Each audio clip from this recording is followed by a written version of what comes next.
ಮುಖ್ಯಮಂತ್ರಿಗಳ ಹೇಳಿಕೆ ಬೇಜವಾಬ್ದಾರಿತನದ್ದು ಅಂತಕ್ಕಂಥದ್ದು ನನ್ನ ಅಭಿಪ್ರಾಯ. ಮುಖ್ಯಮಂತ್ರಿಗಳು ಸಿದ್ದರಾಮಯ್ಯನವರು ಈಗ ಶಿವಕುಮಾರ್ ಅವರು ಅನ್ನೋದು ಪ್ರಶ್ನೆ ಆಗೋಗುತ್ತೆ. ಡಿ ಕೆ ಶಿವಕುಮಾರ್ ಅವರು ಕೇಳಿ ಅಂತ ಮುಖ್ಯಮಂತ್ರಿಗಳು ಹೇಳಿದ್ರು.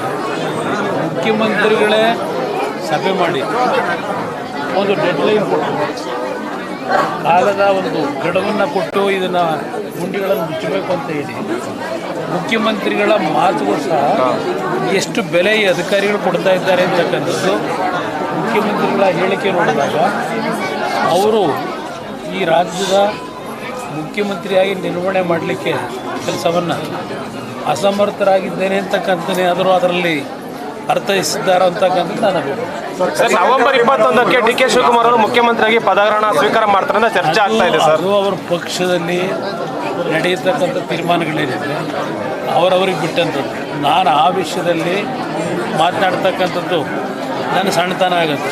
ಅವರ ಪಕ್ಷದಲ್ಲಿ ಆ ಪಕ್ಷದ ಉಳಿವಿಗೆ ಏನೇನು ತೀರ್ಮಾನಗಳು ಮಾಡಬೇಕು ಅವರು ಮಾಡ್ತಾರೆ. ಅದು ನಾನು ನೋಡಿದೆ.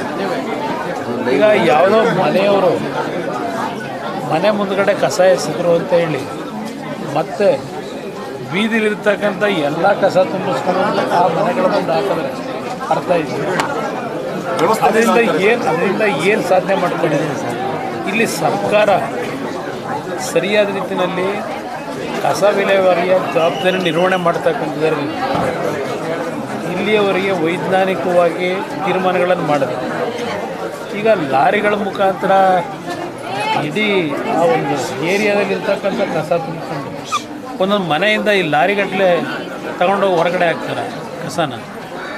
ಇವತ್ತು ಎಲ್ಲೆಲ್ಲೋ ತುಂಬಿರ್ತಕ್ಕಂಥದ್ದೆಲ್ಲ ಅವ್ರಿಗೆ ಏನಾಗಿದೆ, ಕಸವನ್ನು ವಿಲೇವಾರಿ ಮಾಡ್ತಕ್ಕಂಥ ಬಹುಶಃ ಜಾಗ ಇಲ್ಲದೆ ಆ ಮನೆಗಳ ಮುಂದೆ ಹಾಕಿದ್ರೆ ಆ ಮನೆಯವರು ಎಲ್ಲಾದ್ರೂ ತಗೊಂಡೋಗಿ ಎಲ್ಲಾದರೂ ಹಾಕ್ಬೋದು ಅಂತ ಹೇಳಿ ಹೊಸ ವಿನೂತನವಾದಂಥ ಕಾರ್ಯಕ್ರಮ ಪ್ರಾರಂಭ ಮಾಡಿದ್ದೀರಿ ಅನ್ನೋದು ನನ್ನ ಅಭಿಪ್ರಾಯ. ಸರ್, ಸಾಮಾಜಿಕ ಶೈಕ್ಷಣಿಕ ಸಮೀಕ್ಷೆ ನವೆಂಬರ್ ಕ್ರಾಂತಿ ವಿಚಾರವನ್ನು ಮೈತ್ರಿ ಪಕ್ಷಗಳು ಹೇಗೆ ನೋಡ್ತೀವಿ? ನಾನು ಈ ಸರ್ಕಾರದ ಅವಧಿ ಇನ್ನೂ 3 ವರ್ಷ ಇರ್ತಕ್ಕಂಥದ್ದು, 2.5 ವರ್ಷ ಅವರು ಸರ್ಕಾರ ನಡೆಸ್ತಕ್ಕಂಥ ವಿಷಯದಲ್ಲಿ ಅವರುಗಳೇ ಪ್ರತಿನಿತ್ಯ ಒಂದು ರೆಡ್ಪಾಟಿಗೆ ಇದಾಗಿದೆ.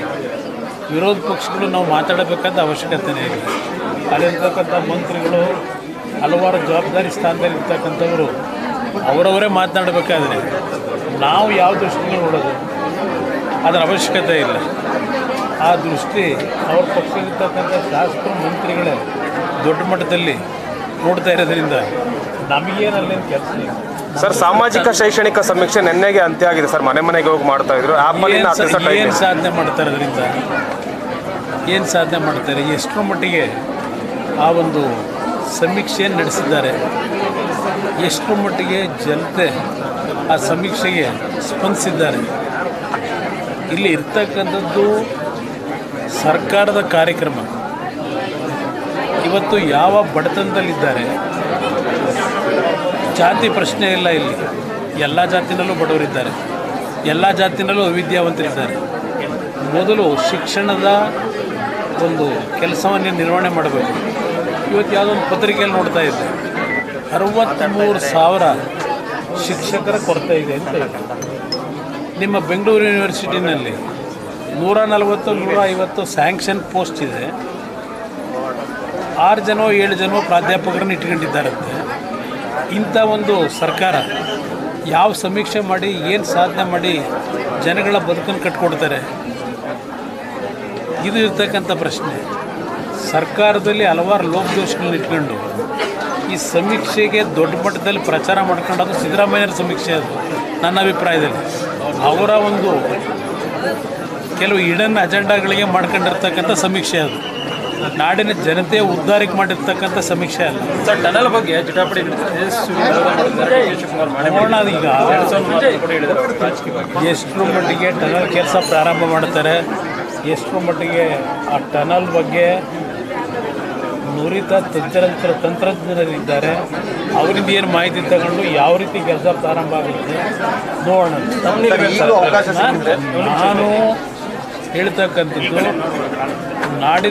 ಅದರಲ್ಲೂ ಬೆಂಗಳೂರು ನಗರದಲ್ಲಿರ್ತಕ್ಕಂಥ ಪ್ರತಿನಿತ್ಯ ಜನತೆಯ ಸಮಸ್ಯೆ ಏನಿದೆ, ಸಮಸ್ಯೆಗಳು ಬಗೆಹರಿಬೇಕು ಅವರಿಗೆ, ಜನತೆಗೆ. ಇಲ್ಲಿ ಟನಲ್ ರೋಡ್ ಮಾಡ್ತಿರೋ, ಇಲ್ಲ ಇದು ಎಲಿವೇಟೆಡ್ ರೋಡ್ ಮಾಡ್ತಿರೋ, ಮತ್ತಿನ್ನೇನು ಮಾಡ್ತಿರೋ ಅದು ನಿಮಗೆ ಸೇರಿದಂಥದ್ದು. ಆದರೆ ಜನಗಳು ಜನಪ್ರತಿನಿಧಿಗಳನ್ನು ಸರ್ಕಾರದ ಇವತ್ತು ನಮ್ಮ ವೈಫಲ್ಯಗಳನ್ನು ಇವತ್ತು ಏನು ಅತ್ಯಂತ ಆಕ್ರೋಶದಲ್ಲಿ ಮಾತನಾಡ್ತಾರೆ, ಅದಕ್ಕೆ ಪರಿಹಾರ ಏನು ಅನ್ನೋದು ಮಾಡ್ಕೊಳ್ಳಿ. ನನಗೆ ಟನಲ್ ರೋಡೋ ಇಲ್ಲ ಎಲಿವೇಟೆಡ್ ರೋಡೋ ಯಾವುದು ಬೇಕಾದರೂ ಕೆಲಸ ಮಾಡಿ, ಬಟ್ ಜನಗಳ ಪ್ರತಿನಿತ್ಯದ ಬದುಕಿನ ಜೊತೆ ಚೆಲ್ಲಾಟ ಆಡಬೇಕು. ವೈಫಲ್ಯಗಳ ಬಗ್ಗೆ ಮಾತಾಡ್ತೀನಿ ಅಂತ ಹೇಳಿದ್ರೆ ಬರುವ ವಾರದಿಂದ ಮುಂದುವರೆಸಲು ಬೇಕಾದಷ್ಟು ವಿಷಯ ಇದೆ. ಹಲವಾರು ಜನ 70 ವರ್ಷ 80 ವರ್ಷದವರು ಏನೋ ಒಂದು ಕಷ್ಟಪಟ್ಟು ಸಂಪಾದನೆ ಮಾಡಿದಂಥ ಆಸ್ತಿಗಳಿದೆ. ಯಾವ ರೀತಿ ರೌಡಿಗಳನ್ನು ಬಿಟ್ಟು ತೋರ್ತಕ್ಕಂಥದ್ದು, ಈ ಕೆಲಸಗಳು ಬೇಕಾದಷ್ಟು ನಡೀತಾ ಇದೆ.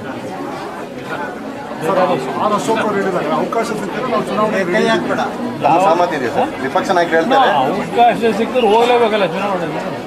ಸರ್ಕಾರ ಬಿದ್ದೋದ್ರೆ ಚುನಾವಣೆ ಹೋಗ್ಲೇಬೇಕಲ್ಲ ಎಲ್ಲರೂ ರಾಜಕೀಯ ಪಕ್ಷಗಳು. ಅಲ್ಲ, ಅವರು ರೆಡಿಯಾಗಿದ್ದಾರೆ ಅಂತ ಹೇಳ್ತಿದ್ದಾರೆ ಸರ್. ಮೈತ್ರಿ ಪಕ್ಷವಾಗಿ ತಾವು ಅದಕ್ಕೆ ಸಪೋರ್ಟ್ ನಾವು ರೆಡಿಯಾಗಲೇಬೇಕಲ್ಲ, ನಮ್ಮ ಜವಾಬ್ದಾರಿ. ಎಲ್ಲ ಪಕ್ಷಗಳು ಚುನಾವಣೆಯ ಒಂದು ವಾತಾವರಣ ಬಂದ ರೆಡಿ ಆಗಲೇಬೇಕು.